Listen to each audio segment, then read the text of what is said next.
नमस्कार। आप सभी का स्वागत है हमारे यूट्यूब चैनल परीक्षावाणी 24x7 पर। इस चैनल में पर्यावरण अध्ययन की एक सीरीज़ और प्रस्तुत करते हैं जो सीटेट एग्ज़ाम के लिए काफ़ी फ़ायदेमंद होगी। इसमें हम पहला प्रश्न लेते हैं। पर्यावरण शिक्षा के शिक्षण हेतु अनुदेशनात्मक प्रक्रिया में विभिन्न शिक्षण तत्वों को विश्लेषण तथा व्यवस्था की जाती है। इसके तत्वों में समावेशन नहीं होता है।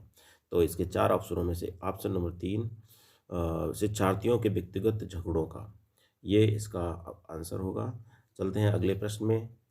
पेट्रोल में लगी आग को बुझाने में जल प्रभावी नहीं होता है क्योंकि पेट्रोल और जल, इसका उत्तर 4 सही होगा। पेट्रोल तथा जल एक दूसरे में अमिश्रणी है, एक दूसरे में मिलते नहीं हैं और पेट्रोल ऊपरी परत बनाता है तथा जलता रहता है। इसलिए इस प्रश्न का आंसर 4 सही होगा। अगला प्रश्न 123। ग्रामीण क्षेत्रों में गाय की गोबर से झोपड़ी की दीवारों और फर्श को लीपा जाता है उन्हें, तो इसका आंसर दूसरा सही होगा कि कीटों को दूर रखने के लिए। ग्रामीण क्षेत्रों में जो गाय के गोबर से झोपड़ियों को लीपा जाता है उससे एक फ़ायदा ये होता है कि जो कीट होते हैं वो दूर रहते हैं। अगला प्रश्न, पर्यावरण अध्ययन की पाठ्य पुस्तक में पहेलियाँ शामिल करने का निम्नलिखित में से कौन सा उद्देश्य नहीं है? तो इसका पहला आंसर सही होगा। बच्चों के मस्तिष्क को भ्रमित करना और उन्हें इस भ्रम का आनंद उठाने देना, इसका ये उद्देश्य नहीं है। बाकी जो दूसरा, तीसरा, चौथा ये उसके उद्देश्य हैं। अगला प्रश्न, रुधिर की जांच रुधिर की जांच द्वारा किसमें उपस्थित मलेरिया की पहचान होती है? तो रुधिर, इसमें उसका उत्तर 2 सही होगा। लाल रुधिर कोशिकाओं में मलेरिया परजीवी प्लाज्मोडियम। अगला प्रश्न, विटामिन ऐसे पदार्थ होते हैं, इसका पहला उत्तर सही होगा। हीनताजन्य रोगों में बचाव के लिए थोड़ी मात्रा में आवश्यक है। अब हम चलते हैं अगले प्रश्न की ओर, जो कि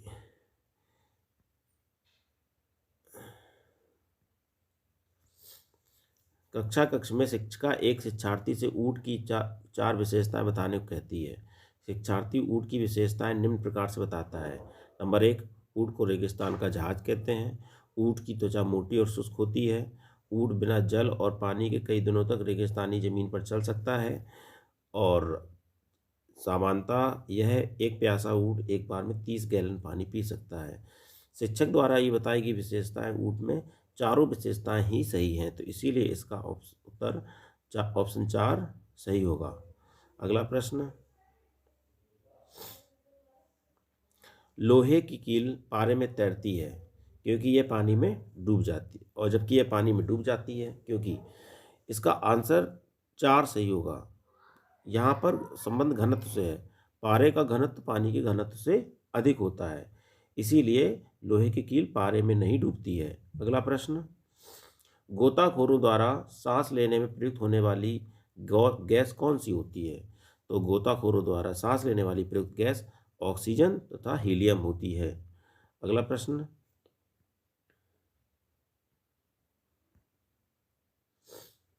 निम्नलिखित कथनों पर विचार करते हुए कथन सत्य की पहचान कीजिए। स्टेशन पर ट्रेन का इंतजार करने हुए बनाए गए आश्रय को प्रदर्शन आश्रय कहते हैं। दिन प्रतिदिन काम आने वाले उत्पादों को बेचने के लिए बनाए गए आश्रय को सार्वजनिक परिवहन आश्रय कहते हैं। रैन बसेरा का निर्माण कराकर रैन बसेरा का निर्माण सरकार द्वारा भी कराया जाता है। तो इसमें केवल तीसरा जो है कथन वही सत्य है, इसीलिए इसका आंसर 4 सही होगा। अगला प्रश्न, अम्ल वर्षा का निर्माण मुख्यतः निम्नलिखित 2 गैसों द्वारा होता है। तो अम्ल वर्षा ऑक्सीजन तथा नाइट्रस ऑक्साइड के ही कारण होता है।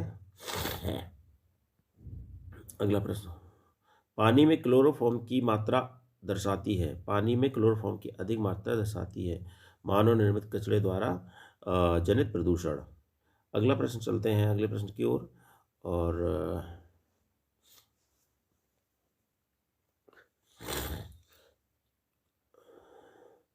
सेव, संतरा, अनार और केले के खाने के पश्चात संतरे का स्वाद सभी से भिन्न था क्योंकि इसमें विटामिन सी पाया जाता है, इसीलिए इसका स्वाद अन्य फलों की अपेक्षा भिन्न होता है। पृथ्वी पृथ्वी के वायुमंडल में ओजोन की उपस्थिति पृथ्वी पर अल्ट्रावायलेट किरणों के प्रभाव को कम करती है, इसीलिए इसका आंसर 4 सही होगा। अगला प्रश्न, नल जल निकायों का सीवेज गंदे नाले में अधिक मात्रा में पानी ग्रहण करना दर्शाता है। निम्न वीडियो ये एक यूनिट होती है जो गंदे पानी को और अच्छे पानी, स्वच्छ पानी को इसको प्रदर्शित करते हैं। अगला प्रश्न, एक पारिस्थितिकी तंत्र जिसमें घास, बकरी, हिरण, खरगोश, शेर, मिट्टी, बैक्टीरिया और कवक और आसपास के भौतिक पर्यावरण सम्मिलित है, निम्नलिखित में कौन सा जैविक घटक इस पारिस्थितिकी तंत्र का द्वितीयक स्तर का उपभोक्ता है? तो इसका द्वितीयक स्तर का उपभोक्ता है शेर। अगला प्रश्न, पर्यावरण के संदर्भ में कौन सा तत्व सही है? पर्यावरण जैविक और अजैविक तत्वों का समूह है, इसीलिए पर्यावरण के संदर्भ में तत्व 3 सही है। पर्यावरण जैविक तथा अजैविक तत्वों का समूह है। अगला प्रश्न, भैंस की पीठ पर अक्सर बगुला पक्षी बैठा दिखाई देता है। ऐसा इसलिए होता है क्योंकि बगुला भैंस की पीठ पर परजीवी कीट खाता है। अगला प्रश्न, निम्न में किस प्रकार के घर अस्थायी आवास होते हैं? तो कैंप हमेशा अस्थायी आवास होता है, इसको एक स्थान से दूसरे स्थान तक बदला जा सकता है। चलते हैं अगले प्रश्न की ओर। जब मिट्टी और पानी का घोल रात भर एक बाल्टी में रखकर छोड़ दिया जाता है तो गंदगी तलहटी में इकट्ठा हो जाती है। तो पहला इसका आंसर सही होगा, तलहटी।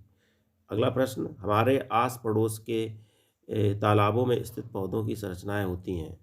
उनका तना लंबा, खोखला और हल्का होता है, इसीलिए इसका उत्तर 2 सही होगा।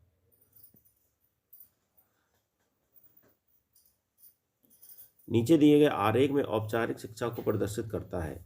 औपचारिक शिक्षा को प्रदर्शित करता है भाग डी।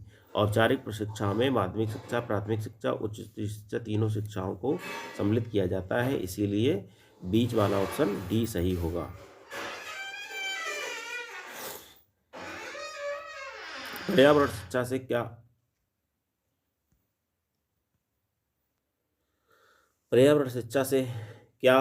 अभिप्राय है? पर्यावरण को दूषित होने से बचाना चाहिए, इसीलिए इसका आंसर 4 सही होगा। पर्यावरण शिक्षा का अभिप्राय पर्यावरण को दूषित होने से बचाना चाहिए। अगला प्रश्न, पर्यावरण अध्ययन की कक्षा में अवधारणाओं को स्पष्ट करने के लिए कविताओं और कहानी कथन का प्रयोग कीजिए। उत्तर 3 सही होगा। स्थानीय और विश्व स्तर पर संसार की प्रकृति को खोजने एवं कल्पना करने की योग्यता का विकास करने में मदद करता है। अगला प्रश्न, निम्नलिखित में कौन सा पर्यावरण की एक विशेषता नहीं है? तो इसमें कथन पहला, और पर्यावरण एक स्थानीय विविधता मिलती है। कथन दूसरा, पर्यावरण में पार्थिव एकता पाई जाती है। और तीसरा, पर्यावरण प्राकृतिक संसाधनों का भंडार है। यही ये 3 वाक्य विशेषता नहीं होती, इसीलिए इसका उत्तर 4 सही होगा। शिक्षण में प्रयुक्त होने वाले प्रगतिशील संगठनकर्ता प्रतिमान का प्रतिपादन किसने किया? तो शिक्षण में प्रयुक्त होने वाले प्रगतिशील संगठनकर्ता प्रतिमान का प्रतिपादन डेविड आसुवेल ने किया। अगला प्रश्न, शिक्षण की प्रोजेक्ट विधि विद्यार्थियों को व्यवहारिक ज्ञान प्रदान करती है, क्योंकि विद्यार्थी के ज्ञान का आधार उसका निजी अनुभव होता है। अगला प्रश्न, पके हुए चावल रेफ्रिजरेटर में अपेक्षाकृत लंबे समय तक परिरक्षित किए जा सकते हैं, क्योंकि कम तापमान पर रोगाणु निष्क्रिय हो जाते हैं। इसके बाद हम चलते हैं अगले प्रश्न की ओर। अगला प्रश्न, पर्यावरणीय प्रतियोगिताओं का मुख्य उद्देश्य नहीं है। पर्यावरणीय प्रतियोगिताओं का मुख्य उद्देश्य, पहला ऑप्शन सही है, छात्रों को पर्यावरण विषय का विद्वान बनाना, ये इसका मुख्य उद्देश्य नहीं है, जबकि 3 ऑप्शन जो हैं वो सही है। अगला प्रश्न, निम्नलिखित में कौन सा बिंदु शैक्षिक भ्रमण के महत्व को स्पष्ट करता है? तो इसका ऊपर की जो 3 ऑप्शन है वो तीनों सही है, इसीलिए इसका ऑप्शन 4 सही होगा, उपरोक्त सभी।